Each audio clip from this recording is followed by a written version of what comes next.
આસામના ડિબ્રુગઢમાં emergency landing સુવિધા. પ્રધાનમંત્રી નરેન્દ્ર મોદીએ કર્યું વાયુસેનાનું નિરીક્ષણ, જે આપત્તિ વ્યવસ્થાપન અને રણનીતિક જરૂરિયાતોમાં કરશે મદદ.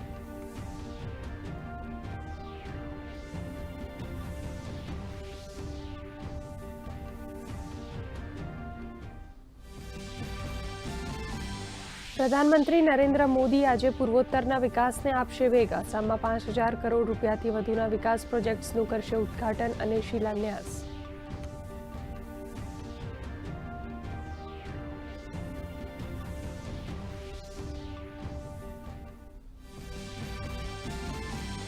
પુલવામા હુમલાની વરસી પર શહીદ જવાનોને દેશ કરી રહ્યો છે નમન.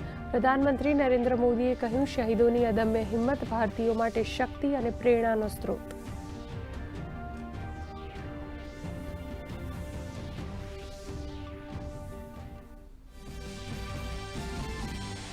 કેન્દ્રીય ગૃહમંત્રી અમિત શાહ આજે પુડુચેરીની મુલાકાતે. કેન્દ્ર શાસિત પ્રદેશમાં બૂથ વિજય અભિયાનનો કરાવશે પ્રારંભ, તો પાર્ટીના અધિકારીઓ સાથે પણ કરશે બેઠક.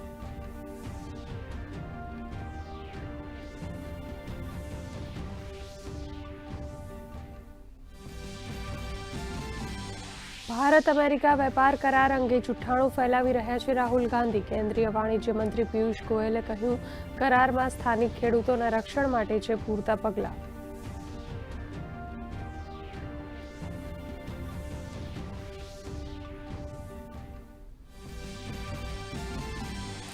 વીસ દેશોના પ્રમુખ અને 45 દેશોના પ્રતિનિધિઓ નવી દિલ્હીમાં એઆઈ ઇમ્પેક્ટ સમિટ 2026માં સહભાગી થવા માટે તૈયાર.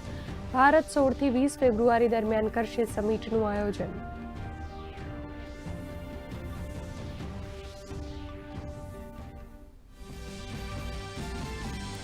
સુરતના અનુવ્રત દ્વાર વિસ્તારમાં લાગી ભીષણ આગ. નવી બની રહેલી રહેણાંક બિલ્ડિંગમાં લાગી આગ, તો હાલ ફાયરની ટીમ દ્વારા આગને કાબૂમાં લેવાના પ્રયાસ શરૂ.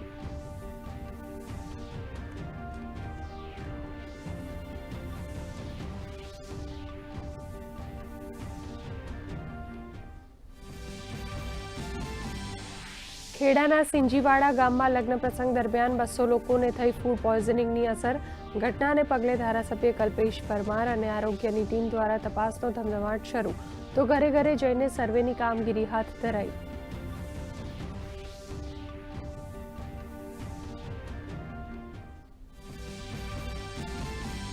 રાજ્ય સરકારના મહેસૂલ વિભાગ દ્વારા વહીવટી તંત્રમાં કરાયો મોટો ફેરફાર. રાજ્યના 165 નાયબ મામલતદારોને મામલતદાર તરીકે અપાઈ બઢતી. સાથે જ 37 જેટલા મામલતદારોની આંતરિક બદલીનો આદેશ જાહેર.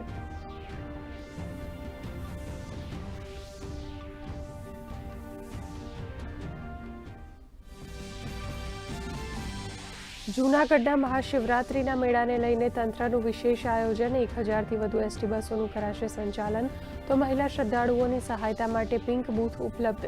જ્યારે સુરક્ષા અને વ્યવસ્થાપન માટે 850થી વધુ કર્મચારીઓ તૈનાત.